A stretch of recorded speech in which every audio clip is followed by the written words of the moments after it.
18 પુરાણના નામ: બ્રહ્મ પુરાણ, વિષ્ણુ પુરાણ, શિવ પુરાણ, લિંગ પુરાણ, શ્રીમદ ભાગવત મહાપુરાણ, પદ્મ પુરાણ, સ્કંદ પુરાણ, વામન પુરાણ, મત્સ્ય પુરાણ, વરાહ પુરાણ, અગ્નિ પુરાણ, કુર્મ પુરાણ, ગરુડ પુરાણ, નારદ પુરાણ, ભવિષ્ય પુરાણ, બ્રહ્મવૈવર્ત પુરાણ, માર્કંડેય પુરાણ ને બ્રહ્માંડ પુરાણ. આ બધા પુરાણોમાં ખાસ કરીને શ્રીમદ ભાગવતમાં સ્વયં ભગવાનના શ્રીમુખે પરમધર્મ કહેવામાં આવ્યો છે.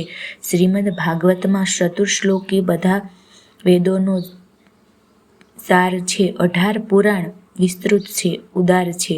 એમને સાંભળવાથી અંતઃકરણ પવિત્ર થાય છે. એમનામાં અનેક પ્રકારની કથાઓનું વર્ણન છે, જેનાથી ઈષ્ટદેવમાં રુચિ ઉત્પન્ન થાય છે.